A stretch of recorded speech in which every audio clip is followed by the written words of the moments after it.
अस्सलामुअलैकुम नादरीन, अल्लाह ताला से ये उम्मीद करता हूँ कि अल्लाह ताला ने आपको जहाँ पर भी रखा होगा अपने हिफ्ज़ व अमान में रखा होगा। नाज़रीन, आपको पता है कि मैं तो इस केस को फॉलो कर ही रहा हूँ और ज़ोर भी लगा रहा हूँ और एक हकदार को उसका हक दिलवाने के लिए जो है ना वो हमा वक्त जो है कोशिश यही कर रहा हूँ कि जो नई से नई अपडेट है ना जो सैफुल्लाह नियाज़ी मर्डर के मुतालिक है वो आपसे शेयर करूँ। और आपको पता है कि इर्तिज़ा भट्ट, मैं तो प्रोग्राम से कहता हूँ छोटे भाई हैं और मुझे बड़ा प्राउड है कि इर्तिज़ा भट्ट जो है ना, मैंने एक जो है ख्वाहिश ज़ाहिर की थी और इनको बताया था कि आने वाले वक्त में माशाल्लाह बड़ी तरक्की करेंगे और आज अल्लाह का शुक्र है ये वेल सेटल्ड और बड़े अच्छे चैनल के ऊपर काम कर रहे हैं। मैं इनकी जो वाक़यात जो ये रिपोर्ट करते हैं उनसे बड़ी ज़्यादा बड़ा उनसे मैं जो है इत्तफाक़ करता हूँ और ये बड़ी मसावी रिपोर्टिंग करते हैं। ये आपको मैं जेन्युइनली जो है ना बड़ा एक आप खराज तहसीन पेश करता हूँ। भट्ट साहब, आप इस केस को जो है ना मेरे साथ ही लगे हुए हैं और माशाल्लाह जितनी जिद्दत कुव्वत और जितना मेरा ख्याल है इजहार यकजहती का मुजाहरा आप कर रहे हैं ना, ये एक सोशल मीडिया पे जो है ना मिसाल बन जाएगी। मेहरबानी सर। भट्ट साहब, मुझे बताएं, आपने सैफुल्लाह नियाज़ी के बेटे का जो है उसका पैगाम लिया, उसको आपने अपलोड किया, बड़ा वायरल हुआ, वो लोग बड़े शौक से उसे देख रहे हैं और लोग जानना चाहते थे कि सैफुल्लाह नियाज़ी जिसको सारी दुनिया जो है तनकीद का निशाना बना रही है, कुछ गालियाँ निकाल रहे हैं, कुछ लोग बहुत ज़्यादा बुरा भला कह रहे हैं, वो आप देख ही रहे हैं सारा। आप मुझे ये बताएं, आपकी जब उनके बेटे के साथ बात हुई तो कौन सी ऐसी बातें हैं जो आप हाईलाइट करनी चाहते हैं या पूछनी चाहते हैं उनके वालिद साहब से? जी बिल्कुल शाहिद साहब, पहले तो मैं शुक्रिया, आपने मुझे यहाँ पे मौका दिया। मेरे चंद सवाल थे क्योंकि जब सैफ साहब का मर्डर हुआ तो हर ज़बान ज़द आम था कि उनका लहजा बहुत कड़वा था। तो मेरे जहन में एक चीज़ थी कि मैं पूछूं उनके बेटे से भी क्या वाकई वो तलख लहजे के मालिक थे, यानी घर से ही पता चले ना क्या सीन है। और दूसरा जो ये कहा जा रहा था कि अदील जो था वो सैफ साहब का मुलाजिम भी था, घर के छोटे मोटे काम भी करता था। तो मैंने कहा ये चीज़ें भी मैं क्लियर करूँ। तो सैफ साहब बाबर साहब से जब मेरी गुफ्तगू हुई तो मैंने उन्हें पूछा, जनाब के आप क्या समझते हैं मर्डर किस वजह से हुआ, क्या बात हुई? तो उन्होंने जो मुझे अपना मौक़िफ़ बताया, उन्होंने कहा कि जनाब सैफुल्लाह नियाज़ी साहब ने अदील को अपना बेटा बनाया हुआ था। ये ऑन रिकॉर्ड उनकी गुफ्तगू मौजूद है। मैंने कहा क्या कह रहे हैं, बेटा बनाया हुआ था? उन्होंने कहा जी बिल्कुल, अदील को उन्होंने अपना दूसरा बेटा बनाया हुआ था। एक बेटा उनका बाबर मैं था और दूसरा बेटा अदील था।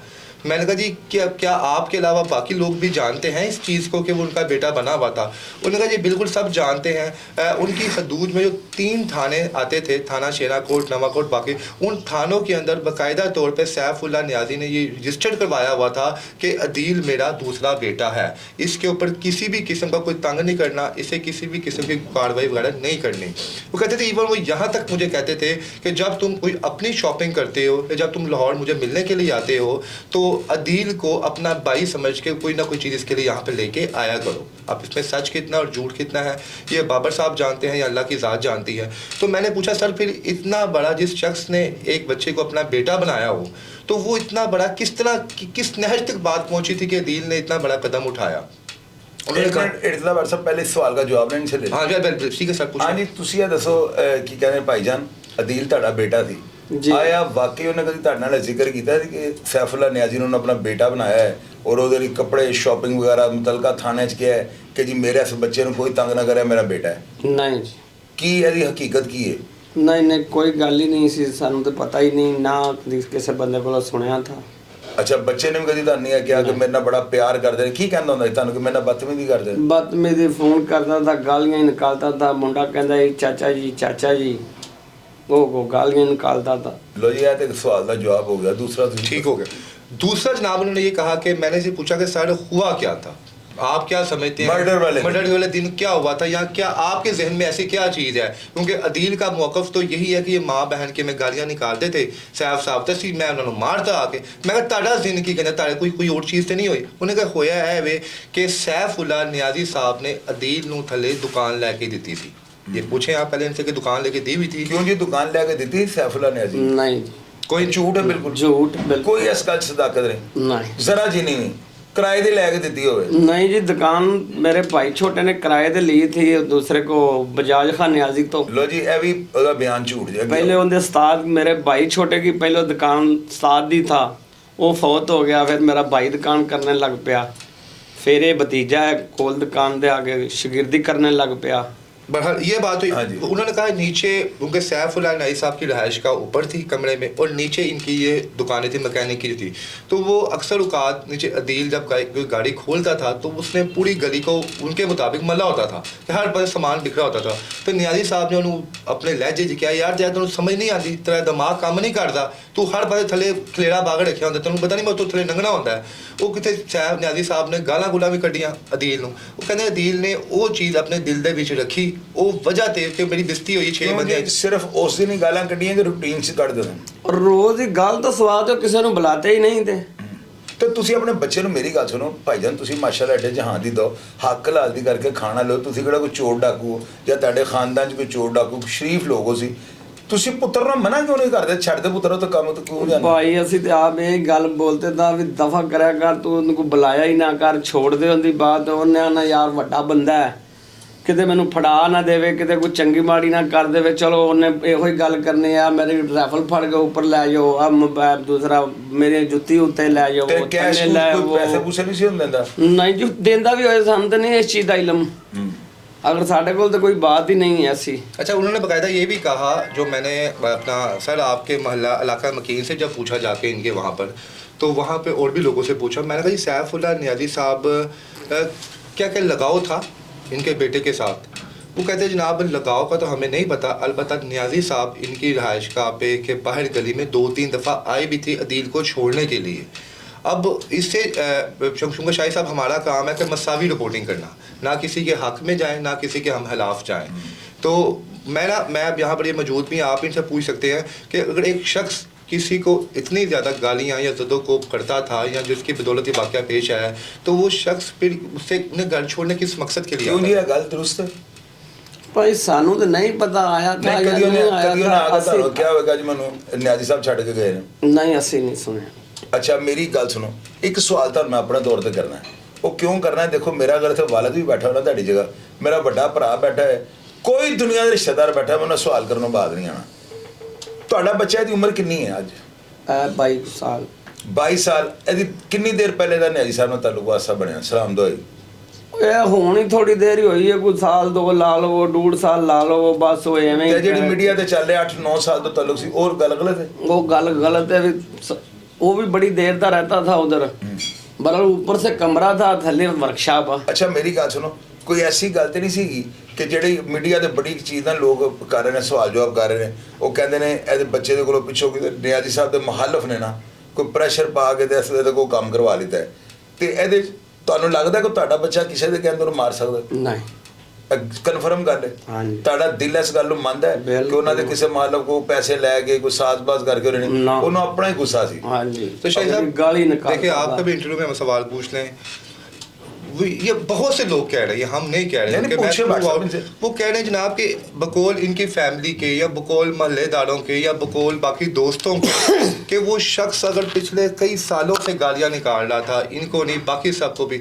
फिर उस रोज़ अचानक ऐसा क्या हुआ था कि जनाब कि उसी दिन उसने वो फैसला किया, और उससे पहले भी शायद इसे बुरे बुरे हालात जिंदगी में आए हों। ਇਹਦੀ ਬੇਸਿਕ ਵਜ੍ਹਾ ਕੀ ਹੋਈ ਹੋਣੀ ਕਿ ਉਹਨੇ ਉਸ ਦਿਨ ਹੀ ਅਟੈਕ ਕੀਤਾ? ਕੀ ਇਹਦੀ ਕੋਈ ਤਾਜ਼ੀ ਕੋਈ ਗੱਲਬਾਤ ਹੋਈ ਸੀ, ਕੋਈ ਤਲਕ ਕਲਾਮੀ, ਕੀ ਮਾਮਲਾ ਹੈ? यार उस दिन वो घर गया है ਇੱਕ ਦਿਨ ਪਹਿਲੇ रात जब दिन से बात होया ना, जो काम ਤੁਸੀਂ ਪੰਜਾਬੀ ਚ ਗੱਲ ਕਰੋ, ਕੋਈ ਗੱਲ ਨਹੀਂ। दिन काम होया है ना, ये रात मतलब घर गया 8:30 ਵਜੇ। ਅੱਛਾ ਬਿਲਕੁਲ ਰਾਜ਼ੀ ਖੁਸ਼ੀ ਘਰ ਗਿਆ ਹੈ, ਜਾ ਕੇ ਜਿਹੜਾ ਨਾ ਕੋਈ ਨਹਾ ਨੂੰ ਰਿਹਾ ਸੀ, ਤੇ ਜਿਹੜਾ ਨਾ ਇਹਦਾ ਫੋਨ ਆਇਆ ਨਿਆਜ਼ੀ ਦਾ।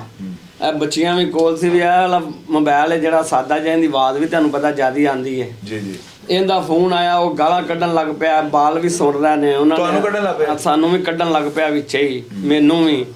ਉਹਨਾਂ ਨੇ ਮਨਾ ਮੁਣਾ ਕੀਤਾ, ਇਹ ਜਿਹੜਾ ਨਾ ਫੋਨ ਬੰਦ ਕਰ ਦਿੱਤਾ ਹੈ। ਨਹੀਂ ਗਾਲਾਂ ਕਿਸ ਕਿਸਮ ਦੀਆਂ? ਇੱਕ ਤਾਂ ਗੱਲ ਹੁੰਦੀ ਓਏ ਉੱਲੂ ਦਾ ਪਠਿਆ, ਉਹ ਬਾਤ ਔਰ ਨਹੀਂ ਜੀ, ਮਾਵਾਂ ਭੈਣਾਂ ਦੀਆਂ ਗਾਲਾਂ ਨਿਕਾਲਦਾ ਸੀ, ਗਲੀਜ਼ ਗਾਲੀਆਂ। ਹਾਂਜੀ ਗਲੀਜ਼ ਗਾਲੀਆਂ ਕਵਰ। ਹਾਂਜੀ। ਫਿਰ ਤੇ ਉਹਨੇ ਆਖਿਆ ਚਾਚੂ ਜੀ ਮੇਰੀਆਂ ਮਾਵਾਂ ਭੈਣਾਂ ਦੀਆਂ ਮੈਨੂੰ ਗਾਲਾਂ ਨਾ ਕੱਢਿਆ ਕਰ, ਮੈਨੂੰ ਤੂੰ ਮਾਰ ਲਿਆ ਕਰ, ਗਾਲਾਂ ਨਾ ਕੱਢਿਆ ਕਰ।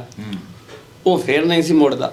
ਅੱਛਾ ਪਹਿਲੀ ਦਫਾ ਇਹ ਜੋ ਐਸੀ ਹਾਈ ਸਾਹਿਬ ਕਿ ਉਹ ਜਦੋਂ ਗਾਲਾਂ ਕੱਢ ਰਹੇ ਸਨ ਤੁਸੀਂ ਮੌਜੂਦ ਕੋਲ ਤੇ ਬੱਚੇ ਕੋਲ ਮੌਜੂਦ ਸਨ ਹਾਂਜੀ। ਕਿ ਉਸ ਤੋਂ ਪਹਿਲੇ ਕੋਈ ਜ਼ਿੰਦਗੀ ਇੰਜ ਹੋਇਆ ਸੀ? ਨਹੀਂ ਗਾਲਾਂ ਉਹਨੂੰ ਅੱਗੇ ਵੀ ਕੱਢਦਾ ਅੱਛਾ ਉਹਨੂੰ ਤਾਂ ਕੱਢਦਾ ਸੀ ਮਤਲਬ ਤੁਹਾਡੇ ਸਾਹਮਣੇ ਪਹਿਲੀ ਦਫਾ ਇੰਜ ਹੋਇਆ ਕਿ ਤੁਸੀਂ ਉਹ ਗਾਲਾਂ ਸੁਣ ਰਹੇ ਹੋ, ਆਵਾਜ਼ ਆ ਰਹੀ ਮੋਬਾਈਲ ਤੋਂ ਬਾਹਰ ਤੇਰੀ ਐਸੀ ਦੀ ਤੈਸੀ ਤੇ ਹਾਂਜੀ। ਤੁਹਾਡੇ ਦਿਲ ਨੂੰ ਠੇਸ ਪਹੁੰਚਦੀ ਕਿ ਯਾਰ ਹਾਂਜੀ। ਜਿਹੜੀ ਮਾਂ ਨੂੰ ਗਾਲਾਂ ਪੈ ਰਹੀਆਂ ਨੇ ਭੈਣ ਨੂੰ ਪੈ ਰਹੀਆਂ ਉਹ ਚੀਜ਼ ਸ਼ਾਇਦ ਸੀ। ਗਾਲਾਂ ਇਹ ਗੱਲ ਤੇ ਪੂਰਾ ਅੱਡਾ ਕਵੇਗਾ ਵੀ ਗੰਦੀਆਂ ਹੀ ਗਾਲਾਂ ਨਿਕਾਲਦਾ। ਭਾਜੀ ਮੇਰੀ ਗੱਲ ਸੁਣਨਾ ਵਰ ਮੇਰੀ ਗੱਲ ਦਾ ਜਵਾਬ ਦੇਣਾ।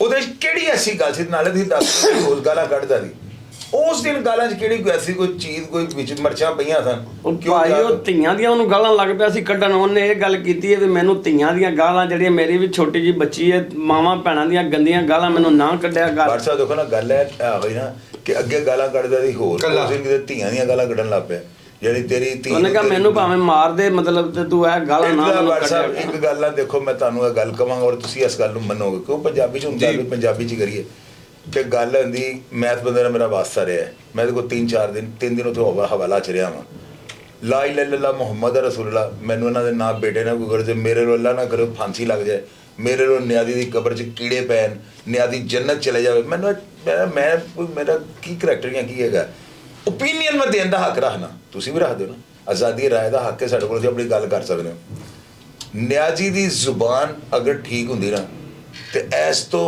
ਅੱਛਾ ਇੰਸਪੈਕਟਰ ਤਗੜਾ ਪੁਲਿਸ ਅਫਸਰ ਲਾਹੌਰ ਦੀ ਤਾਰੀਖ 'ਚ ਕੋਈ ਨਹੀਂ ਸੀ ਹੋਣਾ ਹੁਣ ਜ਼ੁਬਾਨ ਉਹਦੀ ਕਰੈਕਟਰ ਉਹਦਾ ਗੰਦਾ ਹੈ ਜ਼ੁਬਾਨ ਦਾ ਤਾਲੁਕ ਕਰੈਕਟਰ ਨਾਲ ਹੈ ਨਾ ਹੁਣ ਲੋਕ ਕੱਲ ਉਹਦੇ ਇੰਟਰਵਿਊ 'ਚ ਉਹਦੇ ਬੇਟੇ ਨੇ ਕਿਹਾ ਜੀ ਮੇਰੇ ਵਾਲਿਦ ਸਾਹਿਬ ਨਾ ਜਜ਼ਬਾਤੀ ਸਨ ਜ਼ਬਾਨ ਦੇ ਕੜਵੇ ਸਨ ਔਰ ਦਿਲ ਨਹੀਂ ਯਾਰ ਜ਼ੁਬਾਨ ਦੇ ਕੜਵੇ ਦਾ ਕਿਉਂ ਉਹਨਾਂ ਨੇ ਕਿਹਾ ਉਹਨੇ ਕਿਹਾ ਜਜ਼ਬਾਤੀ ਸਨ ਠੀਕ ਹੈ ਲੇਕਿਨ ਦਿਲ ਦੇ ਸਾਫ਼ ਸਨ ਤੁਹਾਨੂੰ ਮੈਂ ਇੱਕ ਸਵਾਲ ਕਰਨਾ ਵਾ ਇੱਕ ਇਨਸਾਨ ਦਾ ਕਰੈਕਟਰ ਹੈ ਕਰੈਕਟਰ ਦੇ ਜਜ਼ਬਾਤ ਨੇ ਨਾ ਕਿ ਜਜ਼ਬਾਤ ਦਾ ਕਰੈਕਟਰ ਹੈ ਪਹਿਲੇ ਤਾਂ ਜਵਾਬ ਦਿਓ ਕਰੈਕਟਰ ਦਾ ਕਰੈਕਟਰ ਹੁੰਦਾ ਤਾਂ ਉਹਦੇ ਜਜ਼ਬਾਤ ਹੁੰਦੇ ਨਾ ਫਲਾਂ ਕਰੈਕਟਰ ਉਹਦੇ 'ਚ ਜਜ਼ਬਾਤ ਹੁੰਦੇ ਨੇ ਮੈਂ ਤੇਰੀ ਮਿਹਰਬਾਨੀ ਫਿਲਮ ਦੇਖੀ ਉਹਦੇ 'ਚ ਜੈਕੀ ਸ਼ਰਫ ਜਦੋਂ ਮਰਦਾ ਨਾ ਤੇ ਮੈਂ ਰੋਣ ਲੱਗ ਪਿਆ ਮੇਰੇ ਫਾਦਰ ਨੇ ਮੇਰੇ ਹੱਥ ਰੱਖਿਆ ਬੇਟਾ ਨਹੀਂ ਅੱਡੇ ਜਜ਼ਬਾਤੀ ਨਹੀਂ ਹੋਈਦਾ ਮੈਂ ਮੇਰੀ ਵਾਲਦਾ ਬਿਮਾਰ ਸਨ ਮੈਂ ਹਸਪੀਟਲ ਦੇ ਗਏ ਉਹਨੇ ਸਟ੍ਰੈਚਰ ਤੇ ਖੜਾ ਥਾ ਤੇ ਮੈਂ ਰੋਣਾ ਸ਼ੁਰੂ ਕਰਤਾ ਨਾ ਤੇ ਡਾਕਟਰ ਨੇ ਕਿਹਾ ਜੀ ਆਪ ਜਜ਼ਬਾਤੀ ਨਾ ਹੋ ਇਹ ਹੁੰਦੇ ਨੇ ਜਜ਼ਬਾਤ ਕਰੈਕਟਰ ਵੇਖ ਕੇ ਤੂੰ ਜਜ਼ਬਾਤੀ ਹੋ ਜਜ਼ਬਾਤ ਦਾ ਤਾਲੁਕ ਹੈ ਅਹਿਸਾਸਾਤ ਨਾਲ ਹੁਣ ਦੀ ਕੋ ਜਜ਼ਬਾਤ ਤੇ ਜ਼ਮੀਰ ਇੱਕ ਚੀਜ਼ ਹੈ ਨਹੀਂ ਜ਼ਮੀਰ ਹੋਰ ਚੀਜ਼ ਹੈ ਜਜ਼ਬਾਤ ਹੋਰ ਚੀਜ਼ ਹੈ ਕਰੈਕਟਰ ਹੋਰ ਚੀਜ਼ ਹੈ